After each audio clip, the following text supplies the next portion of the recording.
Hello and welcome to another episode of Sustainability in Your Ear, the Earth911 podcast. I'm Mitch Ratcliffe, your host, and today we have another innovator interview. Brett-Kugelmass, who is the managing director of the Washington, D.C.-based Energy Impact Center, delivered a talk that I saw at the American Climate Leadership Conference a couple of months back, and it was a really fascinating argument, both that we have to reduce carbon in the atmosphere by actually removing it, and the power source that he proposes using to do so, which is nuclear power. Brett, welcome to the show. Let's talk about these ideas. Let's start off with, what is carbon capture? Our audience is familiar with it, but why don't you tell us what it is so anybody who's new can catch up?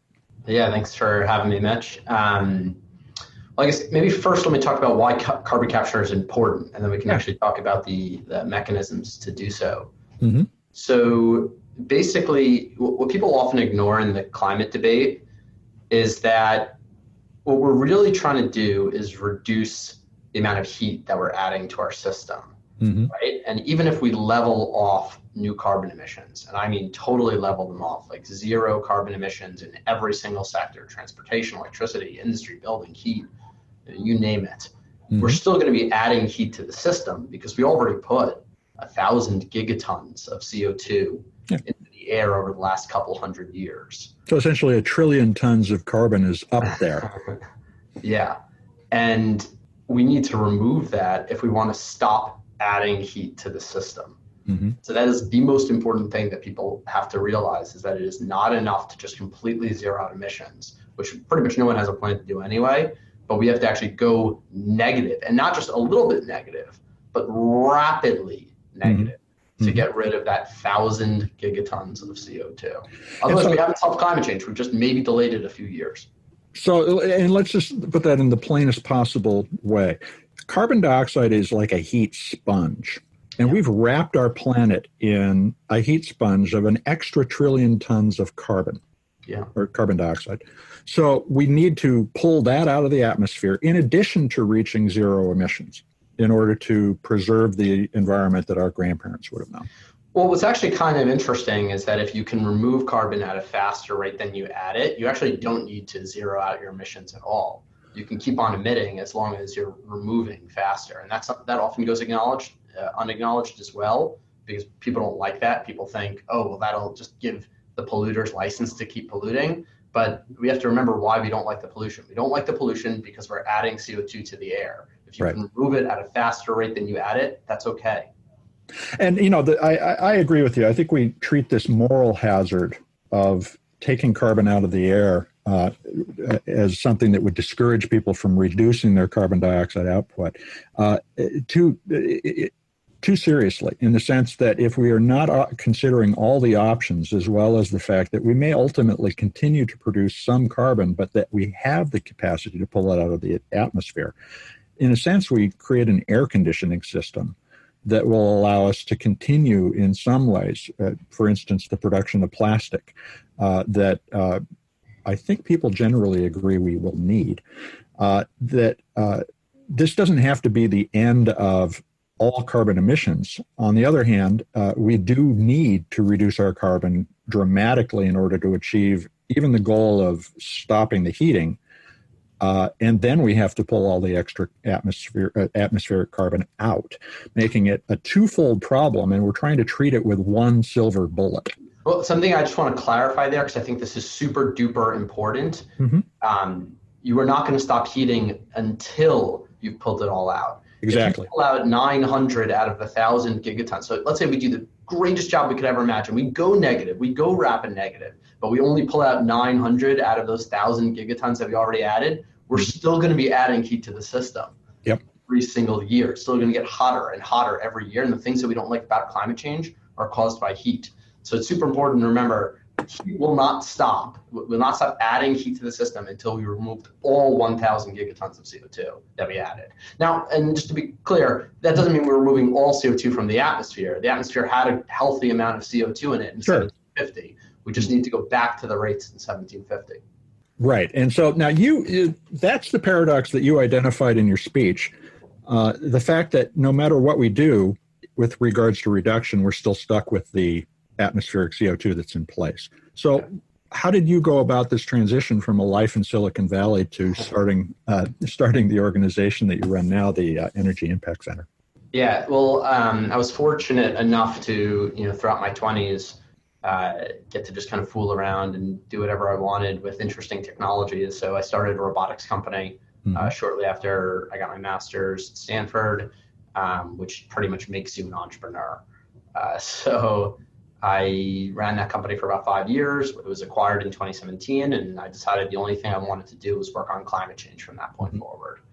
So at first, it kind of started off just pretty, let me just talk to some people, see what's happening, try to get a different perspective, try to cut through some of the media, what I'm reading, and see what's real, what's not real. And then it just became more and more formal as I got more and more serious about it.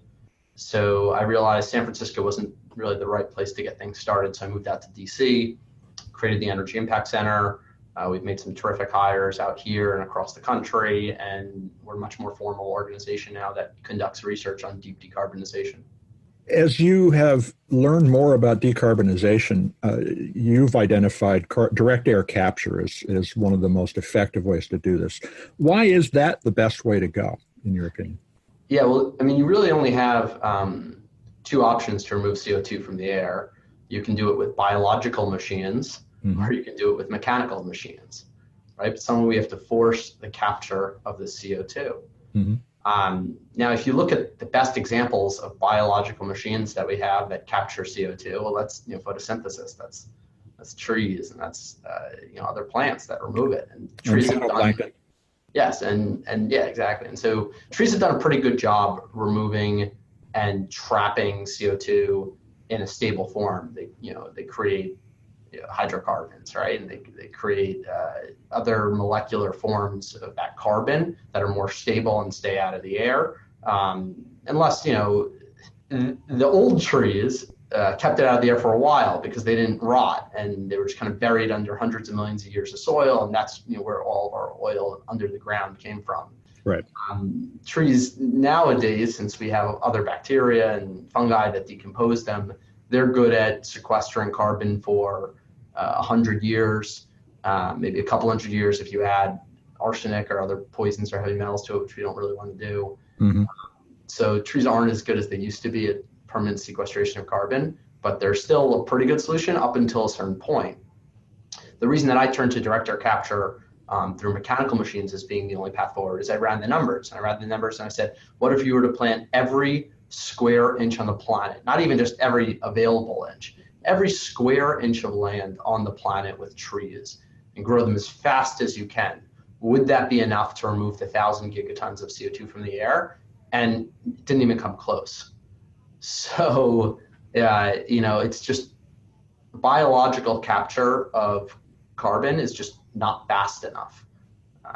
But mechanical capture of carbon, in theory, could scale as high as you wanted to if you had a pretty much infinite and abundant energy source.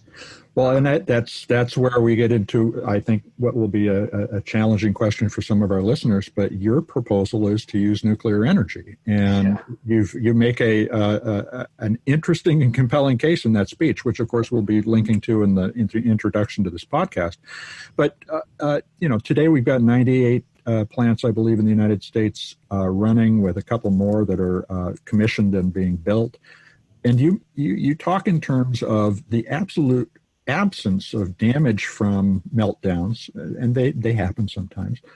Tell us about what you found. You make several key points about the actual danger we face from nuclear. Yeah, well, first let me, I guess, describe how I got to nuclear. Once again, I was just running the math like I did with the trees. Hey, if we planted every square inch of trees, would it be enough? I did the same with renewables as well. And I just looked at their carbon footprint. I looked at every energy source that wasn't fossil based.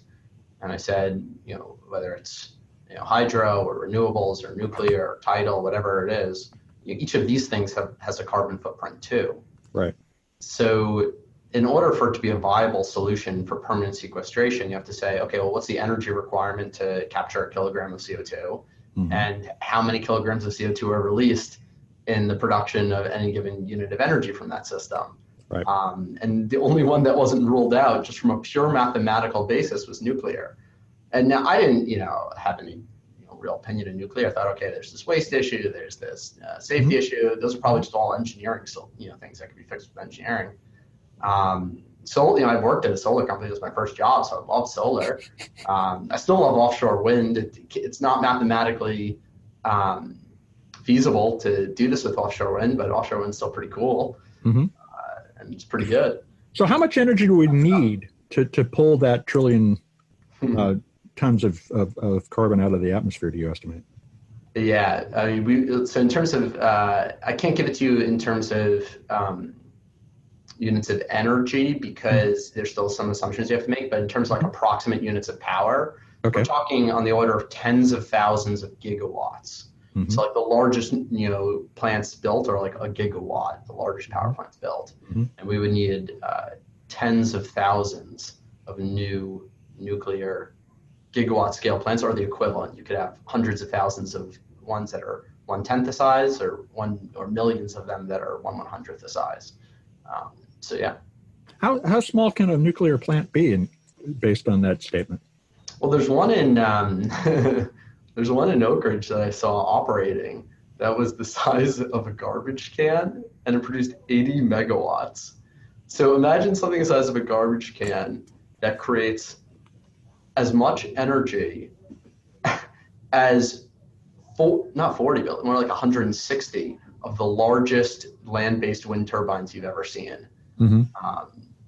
Because the land-based ones maybe have a 25% capacity factor, maybe 2 megawatts. So it's just like imagine that much stuff, and then imagine a garbage can creating that much energy. That's the power of nuclear. It's almost unbelievable. And so do you imagine that we need to have the carbon capture infrastructure distributed all over the world, or could it be concentrated in a few places? What does that look like in your mind? Well, I paint the picture of nuclear power at the scale of tens of thousands of gigawatts, powering direct air capture, and this could be done anywhere. This could be done centrally if you want, and then shipping carbon neutral fuels around the world, and shipping carbon negative products around the world. Or it could be done in a distributed way if you want to cut down on some of the shipping costs. But we already have this incredible infrastructure to ship hydrocarbons around the world. Sure. So, and people are used to filling up their tanks with gasoline. So the way that you want to do it, the absolute quickest way with least shock to the system, using existing infrastructure, you could just be, creating an island of synthetic hydrocarbons somewhere and shipping them around the world. Well, that's another angle on carbon capture that we haven't discussed, and I think a lot of people don't recognize that all that carbon is the basis for fuel, cement, carbon fiber, all sorts of different things that we would be able to manufacture, given that we have 1 trillion tons of carbon to capture. Yeah. Listen, plastics are amazing. I know plastics are getting a bad rep lately for some reason. Yeah, we don't want plastics in the ocean. Okay, we get it. That doesn't mean we don't want plastics. Plastics are awesome. Plastics are used in medical equipment. Plastics are used everywhere in your office. Plastics just have these incredible structural properties. And we could be building more things with plastics. And that doesn't mean it would have any adverse effect on the environment. Just don't dump them in the ocean, as we don't do in the U.S. today. It's only certain parts of the world that the plastic ends up in the ocean, and there are very known fixes for that. So don't hate plastics just because you see a few pictures of otters with a bag in their mouth. Well, and so let's also explore a little bit the number of jobs you're talking about, because if you're talking about tens of thousands of small installations or one massive installation somewhere, you're talking about millions of jobs. And that's the other challenge a lot of people don't overcome intellectually when they think about the climate solution. They think about stopping producing as much carbon as possible, but then we need to start to use this carbon that's in the atmosphere as well as pull it out. And that produces an economic boom of itself. So how many jobs or how much value do you think you can create if you can capture all of that carbon and turn it into something else? Well, let me be very clear. I want to minimize the total number of jobs on a per energy basis, right? That's how we're going to make it cheap, and that's how we're going to make it cost competitive. Basic economics. So we pull from the ground. Yeah. But the cheaper energy is, the better every other industry does. So, I mean, you'll see a huge economic boon just from cheap energy that drives job growth everywhere, even if you minimize the jobs in the energy sector, which we should do. But yeah, I mean, in the short term, yeah, if you're going to build, tens of thousands of gigawatt scale facilities or millions of, megawatt scale facilities, there are going to be a lot of construction jobs there too, or manufacturing jobs, depending on how you put it together. Ongoing maintenance. But I want to emphasize that our plans are trying to reduce the amount of jobs on a per unit energy basis. And perfectly understandable, because you do want to make this into an economically viable system. So let's understand that when we talk about this kind of an installation, it does require somebody who is going to build it, as you said. It's going to require somebody who's going to run it, somebody to do the maintenance, somebody, So there are new job roles that can be developed, and these are not necessarily jobs that require a degree in nuclear physics, as I understand it. Most jobs in a nuclear power plant don't require a degree in nuclear physics. Yeah, so these can be blue collar and potentially middle class incomes that are tied to cleaning up our environment rather than producing more stuff that's polluting it. Yep. Now, you make a couple of claims during the speech that, and let me just go through them. Your point about light water nuclear reactors, where we have roughly 100 in use in the country right now, is that they can't be used to make weapons. Yep. Why is that? So what often gets confused is that people think plutonium is plutonium, and plutonium is used in bombs, but plutonium is not plutonium. There are different types of plutonium. Mm-hmm. And plutonium-239 of a very high purity is what's used in bombs, and plutonium-240 essentially makes a bomb totally ineffective. The best thing to counteract the production of a plutonium bomb is plutonium-240. And light water reactors are really good at making plutonium-240. Okay. The type of reactors that either we used or Canada used or Russia used to make the plutonium for plutonium bombs were channel type reactors. Mm-hmm. Reactors that you could access the fuel in situ while the reactor was still going. So that's what's required to make plutonium-239 and not plutonium-240.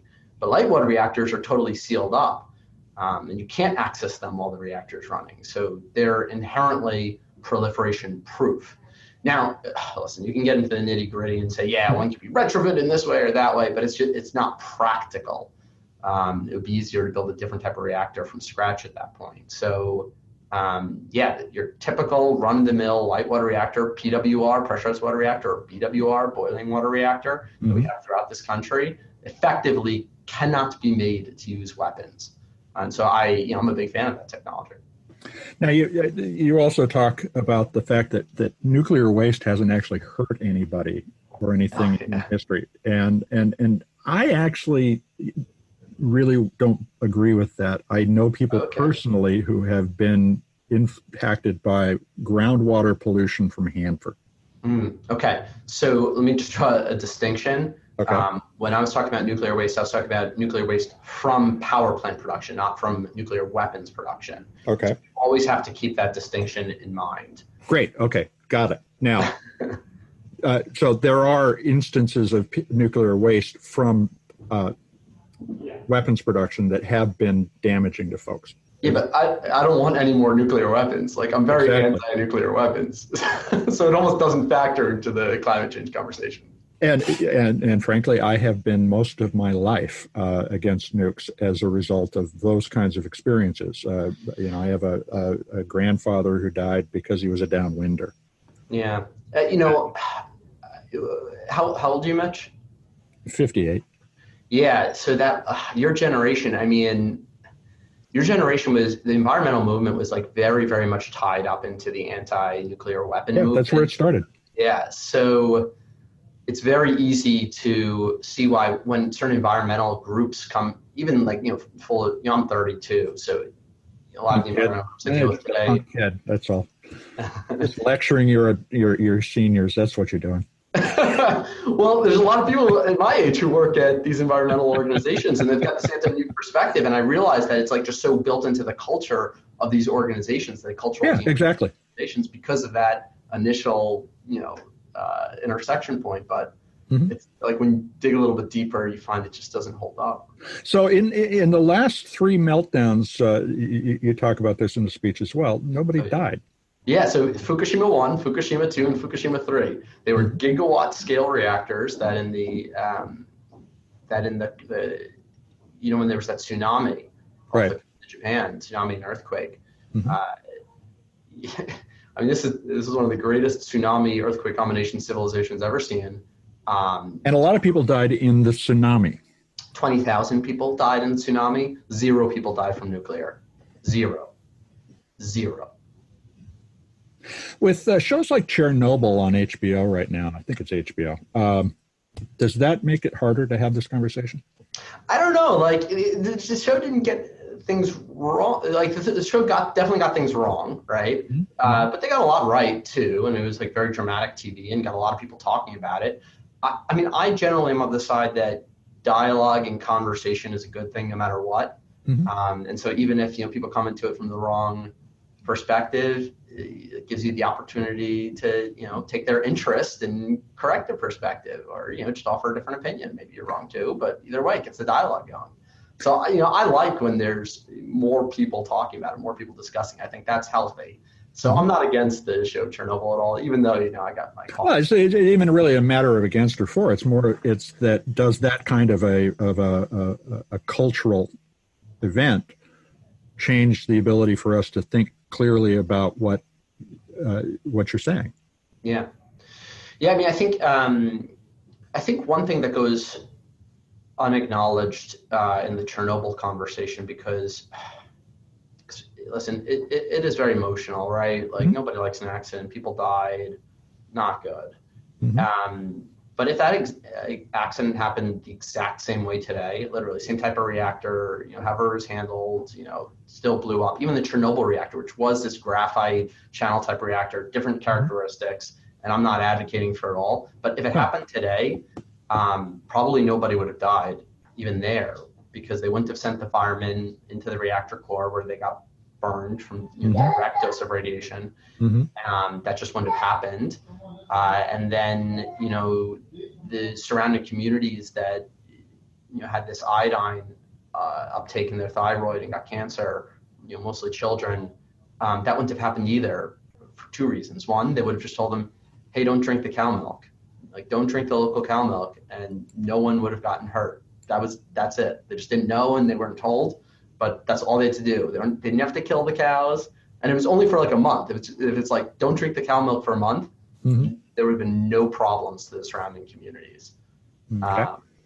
Or actually, what's even crazier? If it happened in the U.S. or other more developed areas, we have iodized salt, and so they would have had enough iodine 127, normal iodine, in their thyroid that it wouldn't have even taken up the iodine 131, which gave them the cancer. So they probably could have even drank the cow milk today and been fine. Yeah, I remember Chernobyl, and we ate iodized salt in order to avoid any exposure.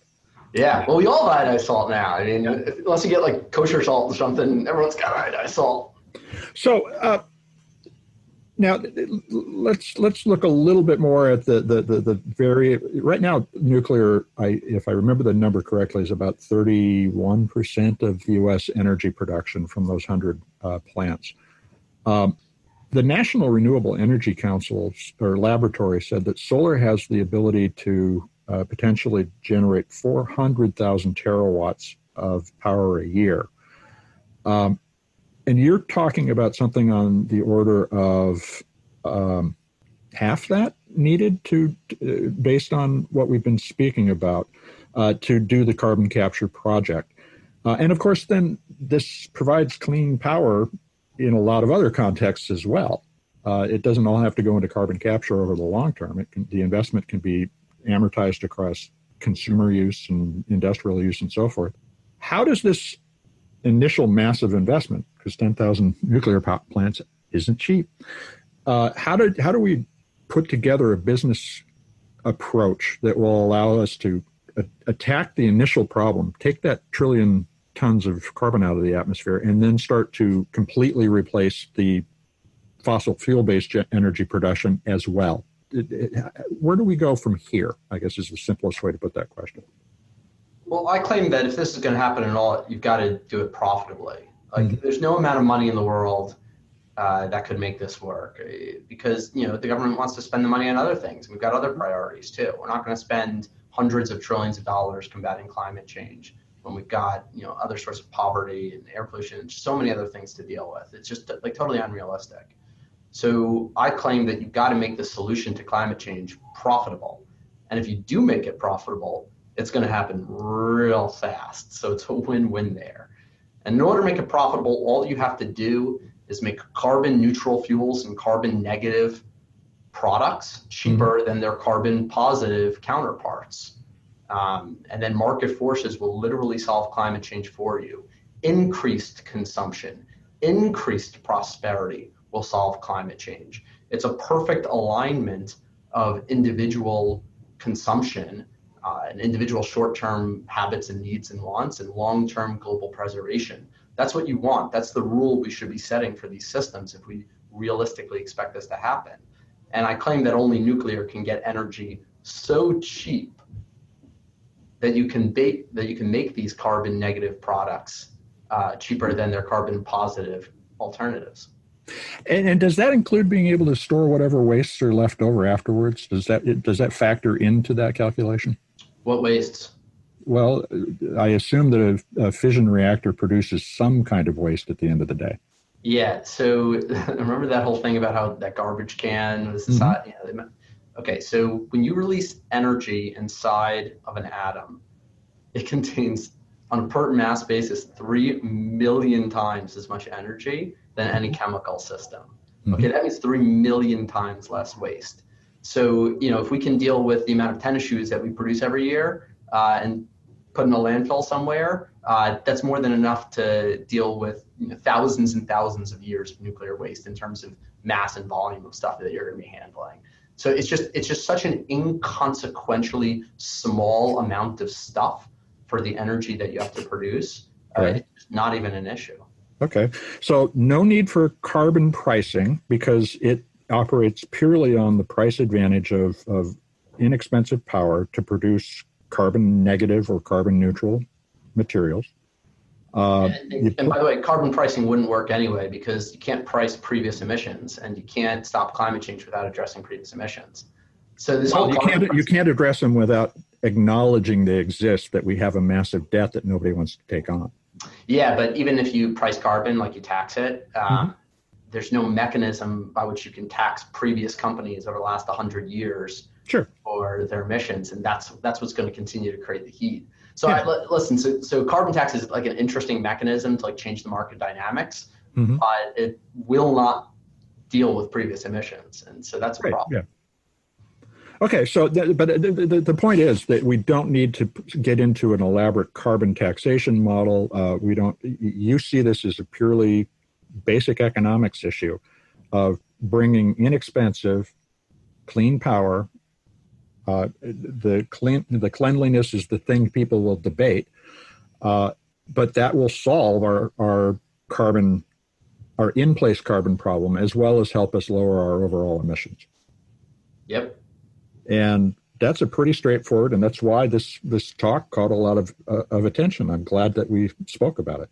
Yeah, thanks for showing your interest. Really appreciate it. Listen, we'd love to keep up on this discussion. The next step, and if there are things happening, please let us know. I know our listeners are looking for a lot of different options in their future, and if we can help inform them in various ways, we'd love to do it. Anytime, Mitch. All right. Thank you, Brett. Brett-Kugelmass is the managing director of the Washington, D.C.-based Energy Impact Center. And again, we'll be pointing to his speech at the American Climate Leadership Conference in the introduction to this podcast. So we urge you to take a look at it and think about these ideas. As Earth911 has long said, more ideas results in less waste. And we believe that every idea needs to be discussed at this point because we are at the decision time for our climate. So thanks, Brett, for joining us.